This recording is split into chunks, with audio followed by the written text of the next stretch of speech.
Room 217 at Willowbrook Behavioral Health smelled like bleach and old cafeteria trays.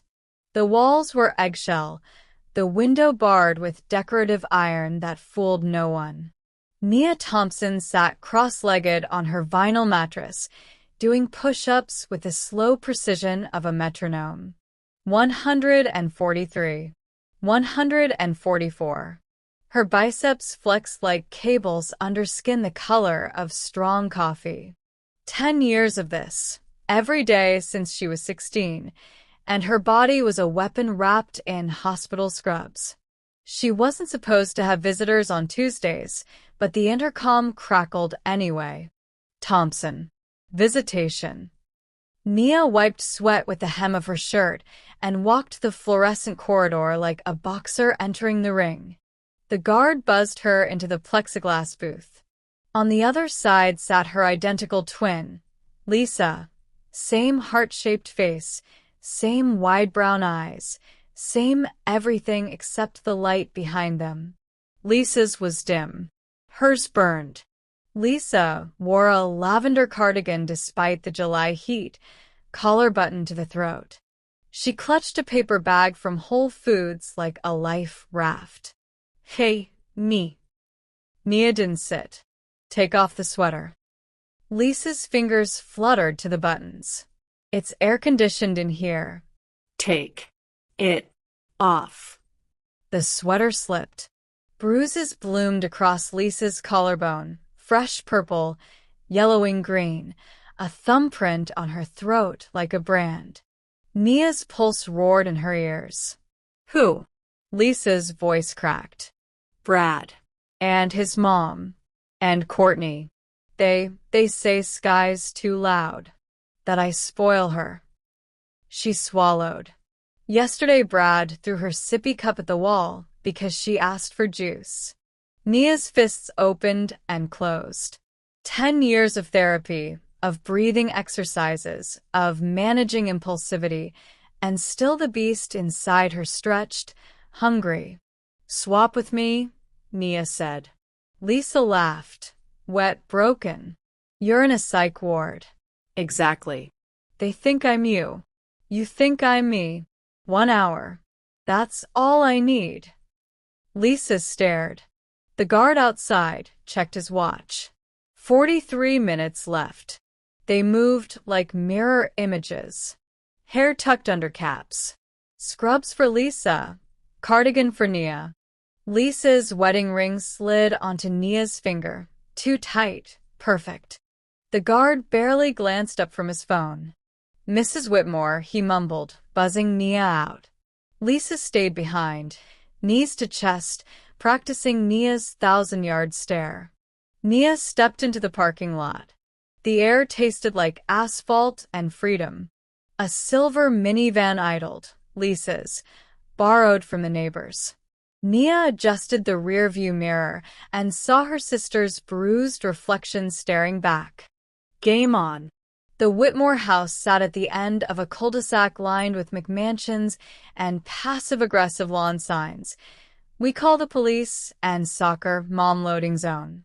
American flags snapped in the breeze. A Tesla charged in the driveway. Brad's. Inside, the air smelled of pumpkin spice and rage. Courtney, Brad's sister, Instagram influencer, 0 kids, lounged on the sectional in Lululemon, scrolling. Their mother, Diane, HOA president and self-appointed queen, stirred something in a Le Creuset pot that cost more than Nia's childhood home. Sky, 3 years old with Lisa's eyes, sat in the corner clutching a stuffed giraffe, missing an eye. A red welt rose on her cheek. Nia's vision tunneled. Diane spotted her first. You're late. The kales wilted. And fix your face. Book club's at 7. Nia smiled Lisa's smile. Yes, ma'am. She moved through the kitchen like a ghost. Found the kale, the quinoa, the organic chicken broth. And the laxatives, prescription strength, Diane's digestive aid. Nia crushed 6 into the smoothie blender. Added spinach, banana, a prayer. Dinner was served at 6 sharp. Brad stormed in at 6:03, tie loosened, bourbon on his breath. "Where's my steak?" he barked. "Kale smoothies tonight," Nia said sweetly. "Doctor's orders. For your gut health." Brad sneered but drank. Diane sipped. Courtney live-streamed, "Detox night with the fam. Hashtag cleanse goals." By 6:47, the first rumble. Diane clutched her stomach. "Lisa, what did you?" "Protein," Nia said. "High fiber." Brad bolted for the half bath. Courtney dropped her phone mid-squat. Diane waddled after them, face green. Nia locked the front door, turned on the Ring camera. Hit record. Saturday. The annual Maple Lane block party. White tents, string lights, a bouncy castle shaped like a unicorn. Brad manned the grill in a kiss the cook apron, nursing a course. Diane wore pearls and a smile sharp as gin. Courtney posed for selfies with gluten-free cupcakes. Nia, still Lisa, pushed Sky on the swings. The little girl whispered, "Mommy, are you magic now?" Something like that. Phase 2. She'd spent the week prepping. Hacked Diane's email. Found the HOA budget, $42,000 unaccounted for, funneled into Diane's Consulting LLC. Printed the ledger. Slipped copies into every neighbor's mailbox with a post-it. Asked Diane about the missing gazebo fund. By noon, the whispers started. "Lisa said Diane's been skimming? I heard Brad's firm is under SEC investigation." Nia wheeled out the smoothie station. Detox Delight free samples. Kids lined up. Adults too polite to refuse. Same recipe. Double dose. At 1:15, the first scream. A dad in khakis sprinted for the porta potty. Then a mom. Then Diane herself, clutching her pearls as she dove behind the bouncy castle. Brad turned puce. "Lisa." "What the hell?" Nia hit play on her phone. Audio from last night, Brad's voice, slurred. "If Sky cries one more time, I swear I'll." The crowd froze. Courtney lunged. "Turn that off, you psycho." Nia sidestepped. Courtney slipped in Kale's smoothie, crashed into the dessert table. Cupcakes exploded like confetti. Chaos. Nia grabbed the mic from the DJ booth. "Neighbors. Quick announcement." She held up the HOA ledger. Diane Whitmore embezzled $42,000. Brad's been investigated for insider trading, and they've been abusing my daughter. Gasps. Phones out. Recording. Diane emerged from the porta potty, skirt tucked into her Spanx. "She's lying. She's mentally ill." "Prove it," Nia said. "Call Willowbrook. Ask for Lisa Whitmore." "Go ahead." Diane fumbled for her phone. Dialed. The hospital confirmed Lisa Whitmore is currently a patient. Her sister Nia picked her up yesterday. Silence. Brad charged. Nia met him halfway. One punch, solar plexus, like she'd practiced on the heavy bag in the ward's gym. Brad folded. Courtney screamed. Diane fainted into the potato salad. Sunday morning. The Whitmore's kitchen looked like a crime scene. Kale splattered. Laxative bottles lined up like evidence.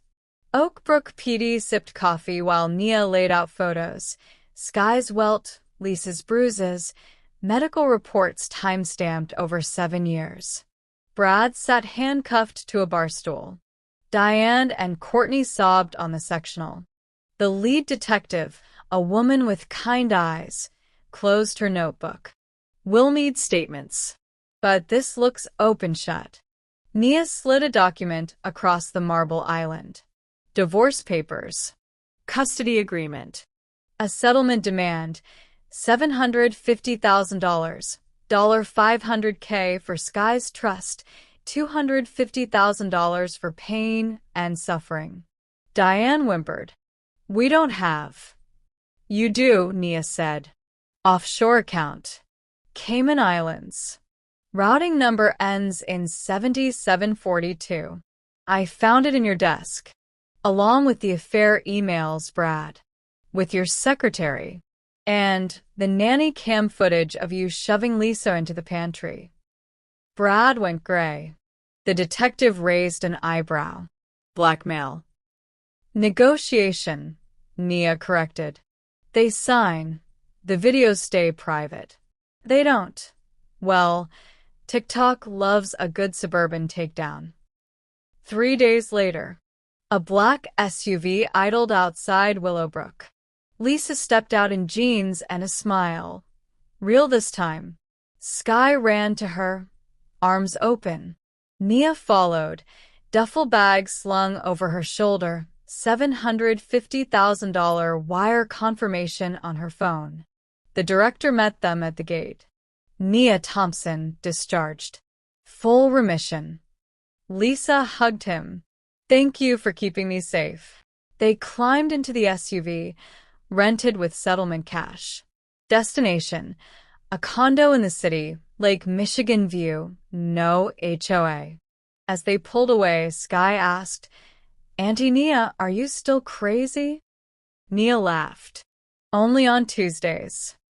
Lisa squeezed her hand. We both are. And that's okay. The cul-de-sac shrank in the rear view.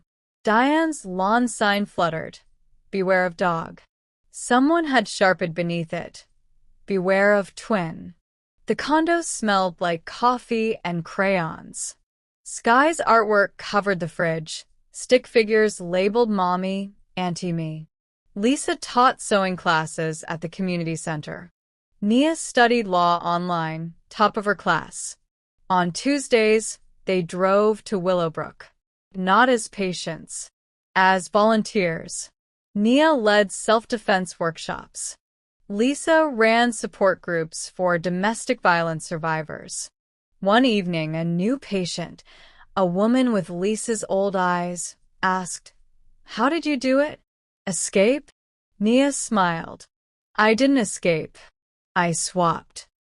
She glanced at Lisa across the room, laughing with a teen who'd just pressed charges against her stepdad. Sometimes, Nia said, the storm wears your face.